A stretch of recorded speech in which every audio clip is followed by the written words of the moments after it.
नमस्कार, आप देख रहे हैं जवाब तो देना पड़ेगा और आपके साथ में विजेंद्र सोलंकी। मोरबी झूलता पुल जो जब टूटा तो 134 लोगों की सांसें भी टूट गई। लेकिन यह पुल टूटा क्यों, इस सवाल के कई जवाब हैं। पहला जवाब, यह पुल सिर्फ 100 लोगों के वजन को झेल सकता था और जिस वक्त पुल टूटा उस वक्त इस पर 400 के आसपास लोग सवार थे, तो जाहिर है पुल टूटना ही था। इस सवाल का दूसरा जवाब है, पुल को 5-6 महीने पहले बंद कर दिया गया था। वजह बताई गई थी इसकी मेंटेनेंस की। 4 दिन पहले पुल को खोला तो गया, लेकिन मेंटेनेंस सर्टिफिकेट इसके पास था ही नहीं। यह पुल 140 साल पुराना है और इसका फिटनेस सर्टिफिकेट लिया ही नहीं गया। इसका चौथा जवाब है कि जिस अजंता कंपनी को इसकी जिम्मेदारी दी गई उसने इसको गंभीरता से शायद लिया ही नहीं, वो बस अपने टिकट काटने में लगी थी और इसीलिए 100 लोगों की कैपेसिटी वाली पुल के लिए 400 टिकट काट दिए गए। कमाल की बात यह, एक टिकट की कीमत सिर्फ 17 रुपए थी, यानी कि अगर लगभग मान लिया जाए तो 600-700 रुपए के लिए 400 लोगों की जान के साथ खिलवाड़ किया गया। क्या वाकई में 400 लोगों को पुल पर जाने से रोकने की इस पूरी कंपनी ने कोशिश की? यह भी एक बड़ा सवाल है। क्या कंपनी ने जो दावा किया कि 2 करोड़ रुपए से मरम्मत की, क्या ये मरम्मत सिर्फ कागजों में ही रह गई? इन्हीं सवालों का जवाब आज पूरा देश पूछ रहा है और हम भी पूछ रहे हैं।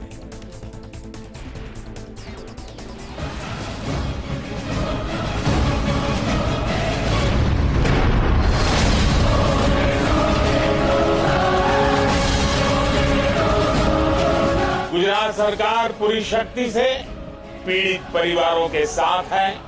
मुआवजा कोई कंपनसेशन नहीं कर सकता मौत को, तो पैसे के लिए कोई कमी नहीं है, लोगों को न्याय मिले, मेन बात ये है। इस कर्तव्य पथ की जिम्मेवारी को लेते हुए मैं आपके बीच में हूं, लेकिन करुणा से भरा मन उन पीड़ित परिवारों के बीच में है। रैली भी हमने विस्तृत कर दी है। समाज पूरा ऐसे वक्त में इन परिवारों के साथ खड़ा है जो आज दुखी है। इस हादसे की जांच के लिए एक कमेटी भी बना दी गई है। इमीडिएटली आज ही घोषणा हो, कमेटी बनेगी, निष्पक्ष जांच हो।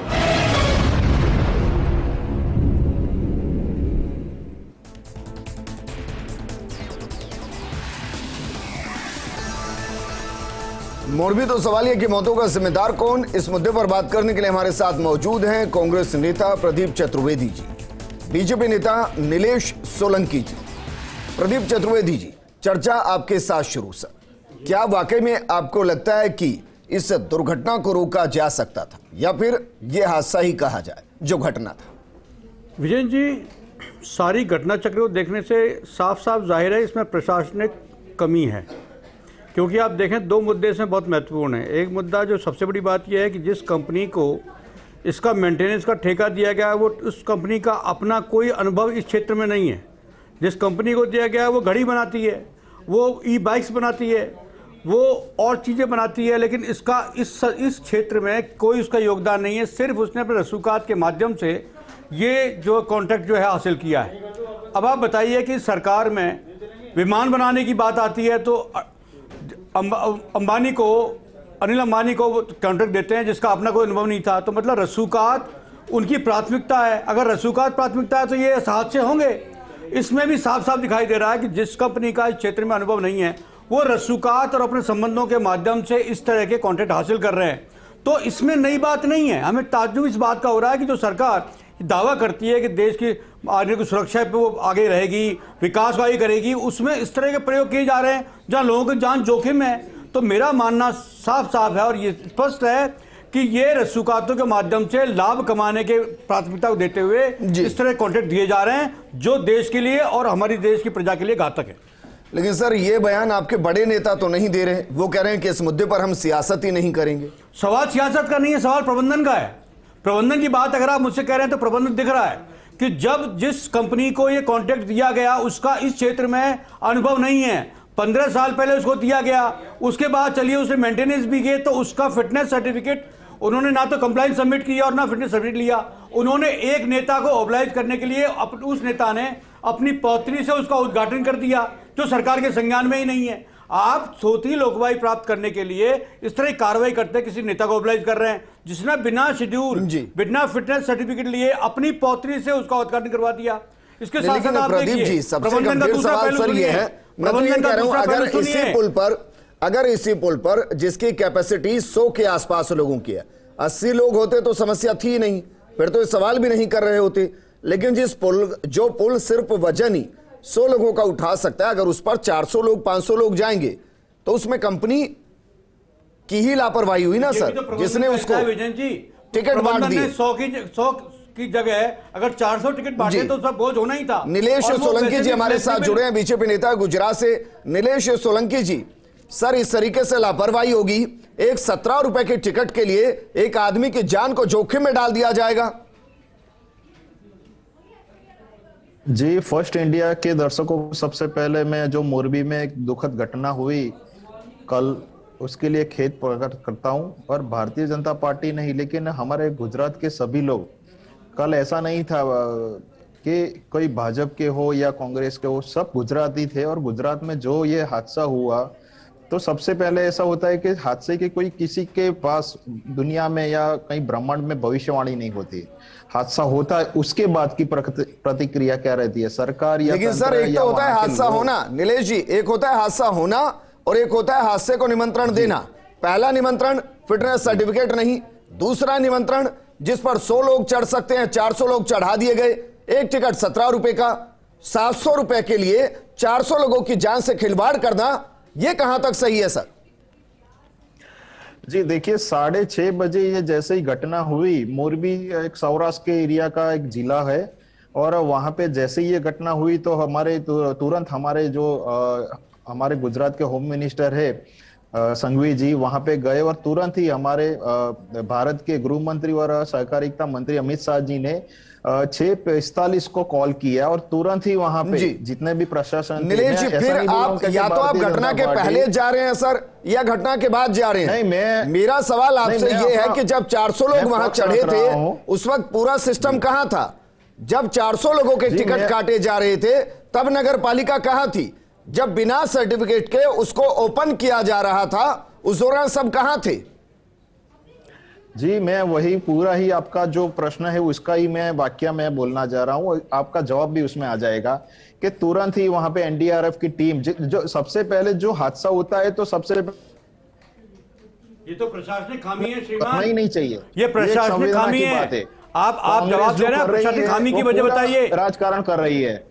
मैं आपको बोलूं कि जैसे ही हमारे गृह मंत्री जी ने आदेश दिया, और वहां पे ऐसा नहीं, मैं कांग्रेस के मित्रों को भी अभिनंदन देता हूं कि वहां पे कांग्रेस के हो या दूसरी पार्टी के लोग वहां पे सबसे पहले हमारा ये होता है कि वहां पे जो होता है ये सबसे पहले लोगों को बचाना, उनको सबसे पहले वहां पे जो प्रायोरिटी है हेल्थ की या जो उनको हॉस्पिटलाइजेशन है वहां पे देना, तो सबसे पहले तंत्र ने ये काम किया।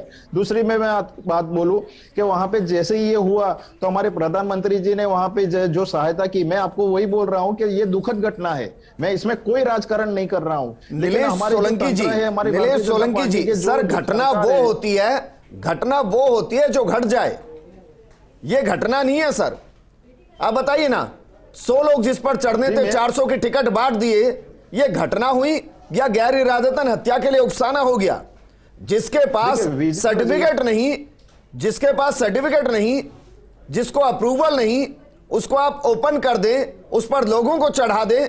मरने के लिए तो चढ़ाए थे, फिर और किस लिए चढ़ाए थे बताइए जरा। देखिए विजेंद्र जी, कोई भी गवर्नमेंट कोई भी ऐसा नहीं करेगी कि उनके तंत्र में हादसा हो जाए, और हादसा होता है तो तुरंत ही आप देखिए कि वहां पे जो प्रशासन था, जितनी भी हमारी कमेटी है वो गठन कर दी, और तुरंत ही वहां पे जितने भी वो जो कंपनी है ओरेवा उसके सेक्शन भी लगा दिया, और तुरंत कार्यवाही वहां पे कमेटी गठन हुई है। तो ऐसा नहीं है कि हमको अच्छा लगे, ये हमारे गुजराती थे, हमारे अपने भाई है, और भारतवासी में पूरा हमारा एक ही है। सर वो दुख तो आपका जितना है उतना दुख मेरा भी है। सोचिए जरा, 17 रुपए के टिकट के लिए उन लोगों ने अपनी जान गंवा दी है। हमारे साथ जगरूप यादव जी जुड़ गए हैं, विषय विशेषज्ञ हैं, जयपुर के कलेक्टर रह चुके हैं। जगरूप यादव जी, सर मैं आज सिर्फ इस प्रोग्राम को 2 सवाल के लिए कर रहा हूं। पहला तो ये कि जब फिटनेस सर्टिफिकेट नहीं था, मेंटेनेंस सर्टिफिकेट नहीं था, तो वो खुला कैसे? और दूसरा ये कि जिस पर 100 ही लोग जा सकते थे उसके 400 टिकट बटे कैसे?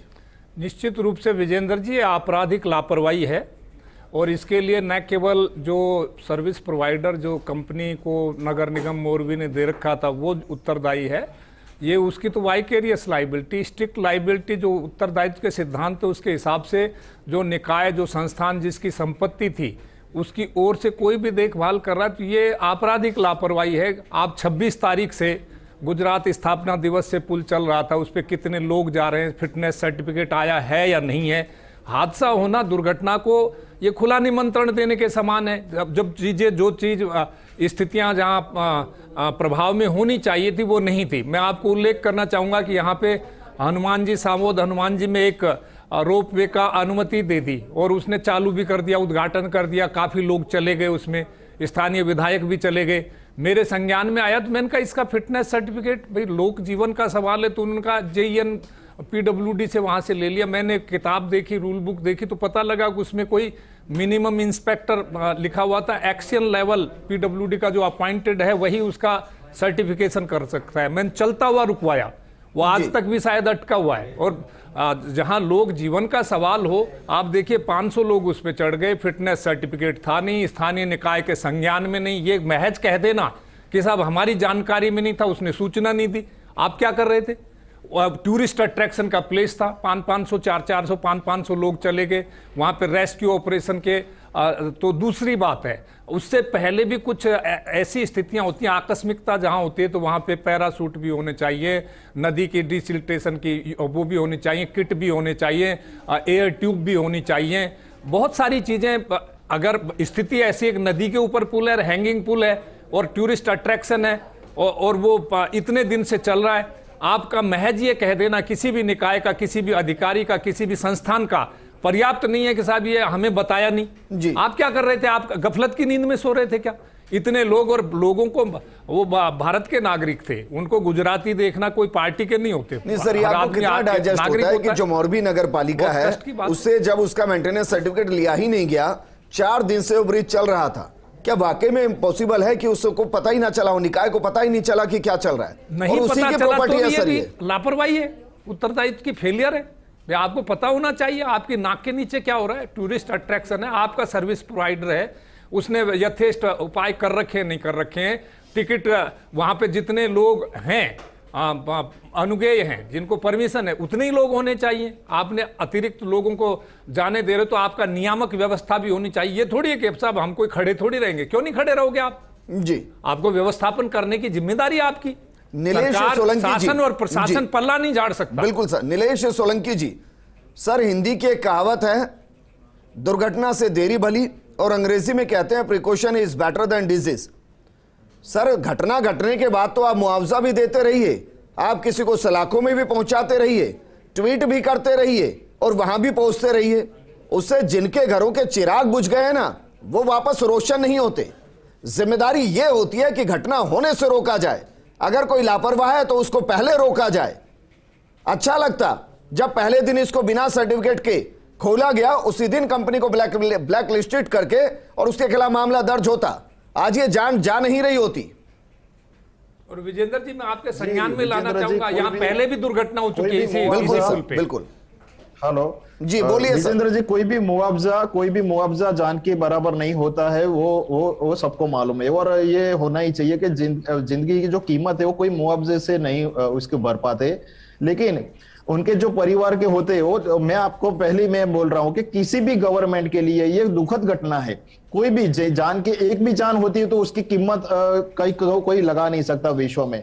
लेकिन ये इसके तपास का विषय है कि यहाँ पे जो कंपनी ने वो किया कि वो तपास में है, और तपास में कमेटी गठन, मैं आपको बोल रहा हूं कि वो जुडिशियल में जाएगा तो उसके तपास होने दीजिए, उसका पूरा बाहर आ जाएगा। और हमारे प्रधानमंत्री जी ने बड़े मंच से किया है, आज सरदार वल्लभ जी का जन्म जयंती है, तो वो मंच से उन्होंने केवड़िया से बोला है कि दुखद वेदना व्यक्त किया है, और जो भी है इसके पीछे वो तपास का विषय, और उन्होंने खड़े शब्दों में दिया है। देखिए मैं राज्य सरकार को क्वेश्चन कर ही नहीं रहा, मैं केंद्र सरकार को भी क्वेश्चन नहीं कर रहा, मैं तो क्वेश्चन कर रहा हूं लोकल निकाय को, मैं तो क्वेश्चन कर रहा हूं वहां के एडमिनिस्ट्रेशन को, मैं तो क्वेश्चन कर रहा हूं उस कंपनी को जिसने ये सब कुछ किया है।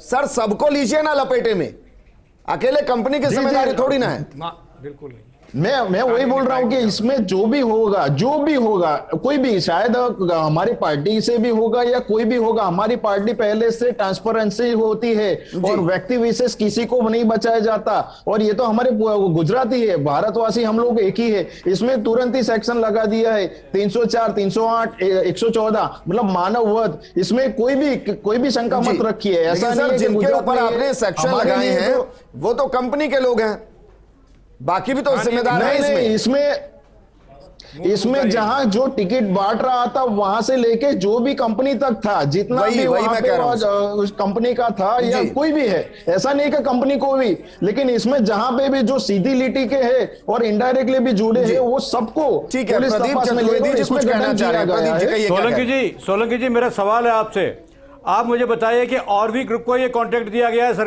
उसको नगर निगम द्वारा, आप मुझे बताइए उसके खिलाफ एफआईआर में उसका नाम नहीं है। उसने जो कॉन्ट्रैक्ट सबलेट किया है जिस एजेंसी को, उसके खिलाफ एफआईआर में उसका नाम है, उस कॉन्ट्रैक्टर का नाम इस एफआईआर में नहीं है। सबलेट जिस एजेंसी को किया गया उस कंपनी के खिलाफ उसका नाम है, प्रिंसिपल के खिलाफ होगी। एफआईआर में उत्तरदायित्व का सिद्धांत, अगर किसी निकाय पे कोई गलत काम मिलता तो उसका जो ओनर है उसके खिलाफ होती है। तो मैं वही कहना चाह रहा हूं, जिसने ये कॉन्ट्रैक्ट लिया उसके सब कॉन्ट्रैक्टर को ये, लेकिन जगरूप यादव जी, नगर पालिका ने जिस कंपनी के साथ कॉन्ट्रैक्ट किया होगा इसके मेंटेनेंस को लेकर एफआईआर उसके लिए होगी ना सर? उस पे वो पहली इस पे होगी, लेकिन नगर निगम की भी आपराधिक नहीं, वो एक अलग बात, पहली एजेंसी जिसने कॉन्ट्रैक्ट किया है वो जिम्मेदार कंपनी जिसके साथ कॉन्ट्रैक्ट हुआ और उसने अजंता को शायद दे दिया, तो एफआईआर अजंता के लोगों पर हुई है और रिवा के कंपनी के नामालिक पर हुई ना उस पर हुई। सबलेटिंग पहली बात तो मैं नियमित अलाउ नहीं, मैं आकर्षित करना चाहूंगा, ये एफआईआर अजंता ग्रुप के खिलाफ नहीं हुई है। अजंता ने जिसको कोई कॉन्ट्रैक्ट सबलेट किया है उसके ऊपर हुई है और उनके लोगों के नाम डाले गए हैं। और भी ग्रुप का एक भी पदाधिकारी या मालिक इसमें उसके खिलाफ एफआईआर लॉन्च नहीं की गई है। ये तथ्यात्मक बात है। विजेंद्र जी बोलिए सर। जी मैं गुजरात में बैठा हूं, अहमदाबाद में बैठा हूं। हमारे पास तुरंत ये कोई भी कार्य, कोई भी सूचना होती है वो मिल जाती है। और मैं आपको बोल रहा हूं कि इसमें एक कंपनी है या दूसरी कंपनी है, अभी वो तपास का विषय, वो तपास के विषय में हम लोग कोई भी डिसीजन नहीं ले सकते। दूसरा बात कि जो कमेटी गठन की, वो कमेटी तुरंत कल रात से हमारे मुख्यमंत्री श्री भूपेंद्र भाई जी और हर्ष संघवी जी होम मिनिस्टर जी वहां पे रात को 2:30 बजे से वहां पे खड़े हैं। और मैं ये बोल रहा हूं कि जिंदगी की कीमत कोई भी नहीं भर पाता, लेकिन हमसे जो बन पड़ता है वो हम लोग कर रहे हैं। षड्यंत्र दिखाई दे रहा है, षड्यंत्र दिखाई दे रहा है। ये षड्यंत्र है जो और भी ग्रुप जिसके ताल्लुकात हैं सरकार के साथ, उसने जिसको सबलेट किया है उसका नाम एफआईआर में लॉन्च हुआ है। जिस कंपनी को कॉन्ट्रैक्ट किया है, राजकारण का प्रिंसिपल एजेंसी है उसको नहीं दिए गए। ये मेन डोमेन में खबर है। माननीय मंत्री महोदय, जो तपस कमेटी बनाई उसमें CEO himself is a member, नहीं हो सकता वो नहीं। आपके पास माहिती गलत आ गई है शायद आपके राजीव भवन से। मैं इसमें कोई राजकारण नहीं कर रहा हूं। इंडियन एक्सप्रेस की खबर है, आप देखिए, ये इंडियन एक्सप्रेस में लिखा हुआ है सीईओ। आपको जानकारी नहीं है इस बात की? अगर सीईओ उसका मेंबर है तो सीईओ तो प्रिंसिपल है, स्थानीय निकाय है, अपने बॉडी कॉर्पोरेट है। वो अपने यहां जयपुर में मैं नगर निगम का सीईओ भी रहा, तो आप देखिए एक सांड ने एक आदमी को मार दिया, एफआईआर हमारे पे दर्ज हुई, हम पे को हर्जाना देना पड़ा। हाँ, ये माननीय न्यायालय का निर्णय है जी। तो मैं ये कहना चाहता हूं कि आप प्रिंसिपल जो करने वाला है उसी को आप बना देते हो। उसमें निजाम जो तपस कमेटी उसमें सीईओ मेंबर बना रखा। जगरूप सिंह जी, आपको ऐसा हो तो मैं एफआईआर डाल देता हूं, और ऐसा नहीं है। मैं विश्वास आपके हाथ में नहीं है, ये आपके हाथ में नहीं है। सरकार की मंशा दिख रही है। कोई भी सरकार ने अपनी प्रिंसिपल एजेंसी को बचाया है। ये षड्यंत्र है। चैनल के माध्यम से मैं बोल रहा हूं। बोलिए सर, बोलिए। मैं आपके चैनल से माध्यम से मैं जवाबदारी पूर्वक बोल रहा हूं कि इसमें कोई भी दोषित होगा, ये जान के बदले ये बहुत निंदनीय घटना है और बहुत दुखद घटना है। नीलेश जी, क्योंकि हम तो प्रोग्राम को सर समाधान के लिए करते हैं, कंक्लूजन के लिए करते हैं। तो अब मैं सवाल कर रहा हूं, हाँ या ना में जवाब दीजिएगा सर। नगर पालिका के जिस कंपनी के साथ कॉन्ट्रैक्ट हुए हैं, मैं किसी का नाम नहीं ले रहा, XYZ जो भी है, क्या उसको प्राइमरी इसमें एफआईआर के अंदर डाला जाएगा, उसके खिलाफ मामला दर्ज हुआ होगा? अगर नहीं हुआ है तो ये करेंगे सर? जी देखिए, इसमें कोई भी दोषित होगा तो कमेटी गठन की है। जिस कंपनी के साथ जो नाम आएगा तपास का विषय है। विजेंद्र जी, मैं अभी डिसीजन आपको नहीं सुना सकता क्योंकि ये तपास का विषय है, जुडिशियल में जाएगा। सोलंकी जी, मैं बहुत सीधा सवाल कर रहा हूं सर। मैं कह रहा हूं XYZ कोई भी कंपनी हो, मुझे कोई फर्क नहीं पड़ रहा उससे। मैं आपको विश्वास बोल रहा हूं। दूसरा सवाल सर आपसे, दूसरा सवाल, नगर पालिका जिसकी प्राइमरी जिम्मेदारी थी उसने मेंटेनेंस के लिए किसको दिया? आम आदमी को इससे फर्क नहीं पड़ता क्योंकि नगर पालिका को पैसा जाता है, मेंटेनेंस की जिम्मेदारी उनकी। उसमें जो भी जिम्मेदार हैं जिन्होंने मेंटेनेंस सर्टिफिकेट ना होने के बावजूद वो चल रहा था और उनको पता नहीं चला, क्या उनको इसमें इन्वॉल्व किया जाएगा? जी क्यों नहीं, कोई भी होगा। मैंने आपके विजेंद्र जी, आपका प्रश्न अच्छा है, सीधा सटीक है। मैंने सीधा सटीक जवाब दिया है कि इसमें जो भी जवाबदार होगा, कमेटी गठन है मतलब इसमें पूरा इसको तपास किया जाएगा और वो कैसे हुआ, और इसमें एक आदमी भी नहीं बचेगा जो दोषित होगा। ये हमारे लिए गुजरात में बहुत मतलब मोरबी में 79 में जो मच्छी डैम टूटा था उसके बाद की सर मैं कानून के दो शब्द आपको बता रहा हूं सर। एक शब्द होता है आरोपी और दूसरा शब्द होता है गुनहगार। जांच के बाद गुनहगार तय होते हैं। जब सजा दे दी जाती है कोर्ट से, आरोपी आप उनको बना सकते हैं, जो इस दायरे में हैं उनको आरोपी तो बनाइए FIR में कम से कम। माननीय मंत्री महोदय, इसमें सीधे सीधे स्थानीय निकाय जो नगर निगम मोरबी है जी, वही मैं बोल उसका उत्तरदायित्व है, कॉन्ट्रैक्टर का उत्तरदायित्व है जो जिसको कॉन्ट्रैक्ट दिया था और कॉन्ट्रैक्ट ने सबलेट कर दिया। जांच का विषय यह भी है कि क्या वो उसको सबलेट कर सकता है? आपने मेंटेनेंस और ऑपरेशन दोनों वो मेंशन है, वो कर ही नहीं सकता। आपने सबलेटी के खिलाफ केस कर दिया और ये 26 तारीख से चल रहा था, तो आप ये नहीं घटना होगी तो बोले वो नहीं था, हमारे इनके पास सर्टिफिकेशन नहीं था। 26 से नगर निगम क्या कर रहा था? ये उनकी बिल्कुल स्ट्रिक्ट लाइबिलिटी थी कि जैसे ही शुरू हुआ, हमारे यहाँ झूला शुरू हुआ, मैंने दूसरे दिन बंद करवाया। जी विजेंद्र जी, मैं आपको बोल रहा हूं कि हम लोग एक लोकशाही में जीते हैं। हमारा जो अर्थतंत्र होता है वो बहुत ही अच्छा है, पूरे विश्व से अच्छा है। हमारा कानून भी अच्छा है, हमारा संविधान भी अच्छा है। तो इसमें कोई भी कलम किसी को भी छोड़ने की नहीं परवानगी देती।